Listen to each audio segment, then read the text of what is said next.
Polling booth पर पहुंची ममता बनर्जी का बड़ा आरोप। बड़ी खबर इस वक्त की, बाहरी नहीं डालने दे रहे हैं वोट, यह ममता बनर्जी ने आरोप लगाया है। चुनाव आयोग कोई एक्शन नहीं ले रहा, यह ममता बनर्जी का आरोप। पोलिंग बूथ पर धरने पर बैठी सीएम ममता बनर्जी। बड़ी खबर इस वक्त की आपके टीवी स्क्रीन पर, पोलिंग बूथ पर पहुंची ममता बनर्जी का बड़ा आरोप।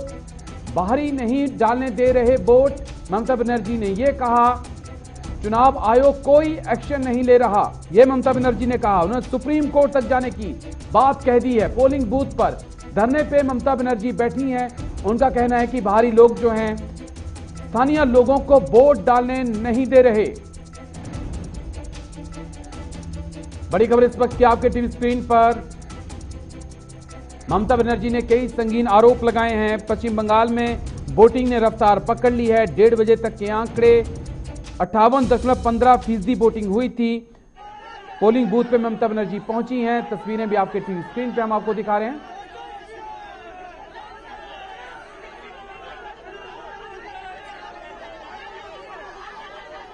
ज्यादा जानकारी के लिए हमारे साथ हमारे सहयोग जो है चंदन जो है जुड़ चुके हैं हमारे साथ न्यूज रूम से, और ये नंदीग्राम की तस्वीरें भी हम आपको साथ साथ में दिखा रहे हैं। आज चंदन भारद्वाज, सुबह से हम देख रहे हैं हिंसा की खबरें भी सामने आ रही हैं, साथ में ये खबरें भी सामने आ रही हैं कि बीजेपी के कार्यकर्ताओं नेताओं के साथ मारपीट की जा रही है। लेकिन अब ममता बनर्जी का पोलिंग बूथ पे जाना, वहां पर धरने पे बैठ जाना और साथ में ये कहना कि चुनाव आयोग जो है कुछ नहीं कर रहा, मैं सुप्रीम कोर्ट जाऊंगी।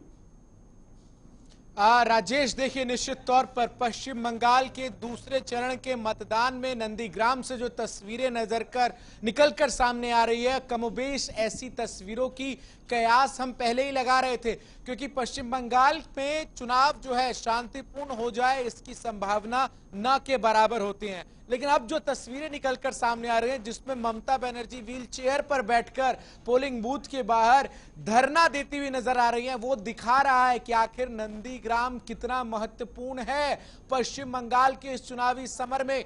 सुबह के वक्त, सुबह से लेकर तकरीबन 12-1 बजे तक शुभेंदु अधिकारी का यही रूप आपको देखने को मिला था, जब वो बूथ पर जाकर तृणमूल के कार्यकर्ताओं पर इस बात का आरोप लगा रहे थे। और अब तकरीबन 2 बजे के बाद कुछ उसी फॉर्म में ममता बनर्जी ने पलटवार किया है शुभेंदु अधिकारी पर, और व्हील चेयर पर बैठकर वो पोलिंग बूथों का दौरा करके साफ तौर पर गंभीर आरोप लगा रही हैं, न केवल भारतीय जनता पार्टी पर बल्कि चुनाव आयोग पर भी। और इस बात को लेकर भी वो कह चुकी हैं, जिसका आपने जिक्र किया कि सुप्रीम कोर्ट में जाएंगी। लेकिन ये हम सब जानते हैं कि चुनाव चल रहा है, इस वक्त मतदान अभी भी जारी है। मतदान का जो वोटिंग प्रतिशत है वो तकरीबन 60% के आसपास पहुंचने वाला है। और ऐसे में जिस बड़ी संख्या में नंदीग्राम में लोग मतदान कर रहे हैं, शुभेंदु अधिकारी और ममता बनर्जी दोनों इस बात को लेकर कंफ्यूज हैं कि इतना जो मतदान हो रहा है ये किसके साथ जाएगा, और इसके लिए इंतजार 2 मई तक का सबको करना होगा। लेकिन चंदन, एक चीज है, कहा जाता है बंगाल की सियासत में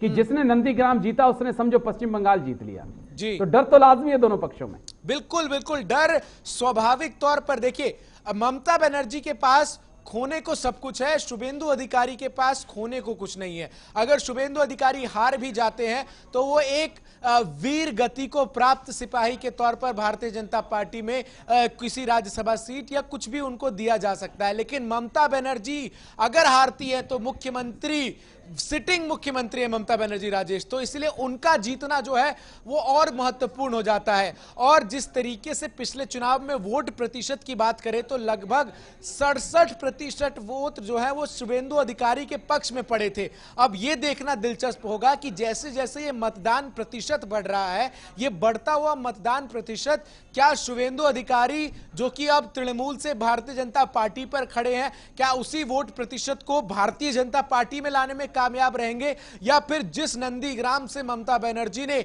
पश्चिम बंगाल में लेफ्ट के गढ़ को ढहाते हुए सत्ता पर 2011 में शासन प्राप्त किया था, उस पे एक बार फिर अपने किले को वो फतह करने में कामयाब रहेंगी। चंदन, एक सवाल यहाँ पे, एक सवाल ये भी उठता है चंदन, खबरों से अपडेट रहने के लिए JK24/7 न्यूज के YouTube चैनल को आज ही सब्सक्राइब करें और Facebook पेज को भी फॉलो करें।